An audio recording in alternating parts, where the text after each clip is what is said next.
Well, hello, my name is Nicholas Bell, and it is my pleasure to be able to speak with Erik Matti, the director of On the Job, The Missing Eight. It is the Philippines' official submission for the category of Best International Feature at the 95th Academy Awards. So congratulations. Hi, Nicholas. Thank you. Morning. Good morning. So this is my second time seeing your film because I saw it in Venice where it competed for the Golden Lion. Oh, great. And John Arcilla won the Volpe Cup for Best Actor. Congratulations on that as well. Thank you. Also a very significant achievement.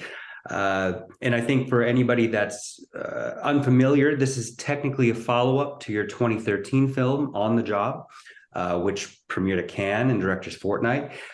And I know you're very busy. You've had a lot of projects in between these two films. So tell me, was it always your intention to return to this universe of On the Job? And what were the differences in approach between the two films? Well, yeah, when we finished doing On the Job, and On the Job was a script that was difficult to find financing, the first one. It went around all the producers, and it took a while before we were able to find financing for it. But when we were done with it, we really thought the story of On the Job is not yet done. So when we had the opportunity to start it over again with a sequel, that again took a lot of time because when we started working on it, it was probably 4 years after the original came out. Okay. And 4 years later, a lot of things have happened. And with On the Job, the research is a big component of the story. And when we stumbled upon the topic of journalism, we thought that we have something in there. We wanted to always pick like a sector of society to talk about in terms of how the job is done, literally on the job, and the moral dilemmas that go with it, the burden, the discipline, the difficulties that go with it. And when journalism came in as a topic, we realized it moved the feel of the film into something else. The first On the Job was really a crime thriller straight out of a 70s movie, pretty much like 3 Days of the Condor, like the paranoia films of the 70s. But then when we moved into journalism, of course, it's still hinged in something very 70s, like All the President's Men. Yeah. Yeah. But then it took on a different tone because it's no longer just bang bang shootouts, and we knew we're gonna be going into a kind of slow burn investigative piece. Yes. And we're happy that for each installment we're trying out. I mean, from a cinematic perspective, we're trying out different things, and not just a repeat of the original tone that we set out to do in the first one. And that's exciting. So I think we're just happy that, yes, both are connected. They're like family, but both are also totally different from each other. I agree. It feels like with The Missing Eight, it feels like a saga. You know, there's a large time span. There are a lot of characters in different sectors that are intersecting in very interesting ways. And I also understand that both films have been edited together into a television series as well. Yeah. Mm-hmm. Also, I thought, I didn't know this at the time that I saw it. You shot in 2017, and this was before the takedown of the Rappler. Yep. What's the reaction been since between filming and in post-production and after the premiere? Well, in some ways, the On the Job, The Missing Eight was that discussed a lot of things that only happened afterwards. So Rappler was closed down. Then there's ABS-CBN, the only big network in the Philippines, also was closed down by the government. There was a crackdown on journalism, on dissent against the government, and vloggers took the center of things, and journalists were set aside, and it all happened with our research. The reason why we went into journalism is because we were thinking of three topics that time, which was gambling, medical malfeasance, or journalism. And what made us decide to go with journalism is when the Cambridge Analytica story came out, where before they even used the strategy on Trump's election, they beta tested it in Duterte's win in the Philippines. So that became like an exciting, of course, it didn't go into missing 8, but that started why we got interested in how journalism has evolved today, right? Because of social media, because of using disinformation and the changing of the narratives based on who wants the best story to go out there, right? And when we were editing it, we were kind of in a rush to get it shown, because we don't know if when our film comes out, it becomes like old topic. You know those films where this story could have been done 10 years ago, right? And it took us a while because the pandemic hit us. We were down to like 5 more days of shoot, so we had to find a way to shoot. The Philippines is the longest. Just for everyone's information, the Philippines is the longest lockdown during the pandemic, because of the difficulties of vaccines to come in, and all those things. So we're just happy that we were able to, even with the cinemas closed, we were able to find a screening for it, the entire film, because with 3 hours and 28 minutes, it's tough to find a cinema distribution for it. And when Venice latched onto it, we were just happy to finally see the film on the big screen. Right. Yeah. Which is, I mean, is there a better place to premiere, right? Exactly. It's also feels ahead of time too, because she has a supporting role in the cast, but Dolly De Leon, who's a big breakout for Triangle of Sadness, of course. It's interesting to see her pop up there as well. But you're really focusing on 3 characters and kind of their worlds. And besides John Arcilla, who's got the central performance, I really like Dante Rivero as the mayor. Yes, I think he's perfectly cast. Another thing I also really liked, if you want to speak to, I'm assuming you're very into music based on your soundtrack selection. Yeah, the story of the music is really interesting, because what I do is, just as a shortcut to talk to my music guy, all our films with my editor, we always edit it to the tone that we want if there's music in it. So we'd always put in a stand-in peg music for every section that has music.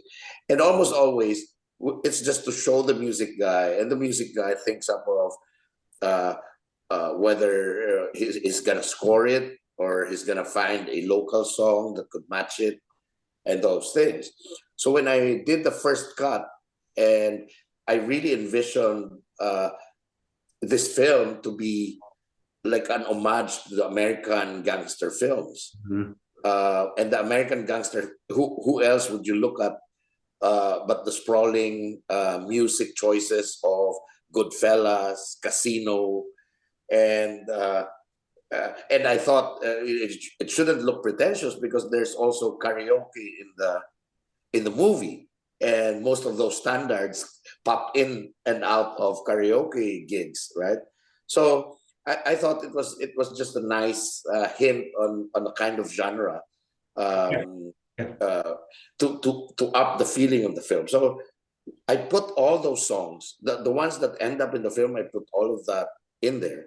And then the producers looked at it and said, okay, what do you want with those music? Because we can't afford those.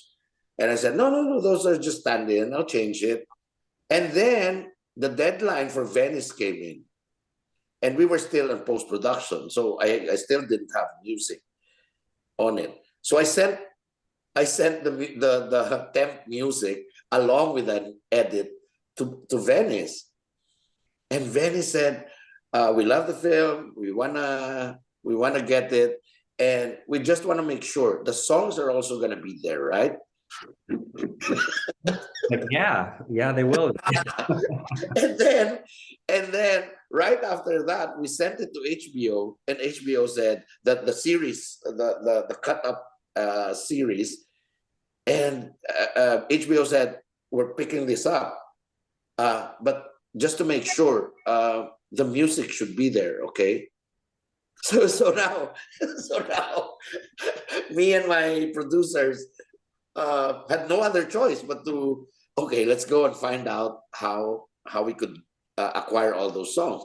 Those are 22 songs, and a lot of tough negotiations, because, for example, Impossible Dream of Frank Sinatra, the Sinatra estate does not allow the use of the voice of Frank Sinatra, but that version of his is perfect for the ending because it feels haunting, and you know, it lacks a kind of belting that makes it eerie for the moment. So they allowed us to use the music. They said, okay, use the music, don't use the voice of Frank. And eventually we recorded several times, just looking for just the right level of tone in it. And we're happy with it. Yeah, I think the music really works quite well. I think I probably like Bella Ciao the most. And is that John Arcilla really singing? Yeah. Wow. In You're My World. Yeah. That's the first song we acquired, because that's the only thing that we originally afforded to buy, because it's important in the story. Sure. That song, of all the songs we were looking at, Michiko Yamamoto was really my writer, was really thinking of that song because it just speaks about the kind of relationship John has with the mayor, right? You're my world, and it's like a romantic song, but actually when you look at it, it's a hero worship of something. So yeah, he when we did script readings, I asked him to sing it, and I actually recorded it on my phone just to hear him, and he sings it with a kind of videoke karaoke belting. But it's good. Yeah. Yeah, it's good. It's good. And I know you've worked with Michiko Yamamoto. You had another project in 2021, Rabid, horror. Yeah. How long did the screenwriting process take for this, for The Missing Eight? This one, like the first one, takes a long time.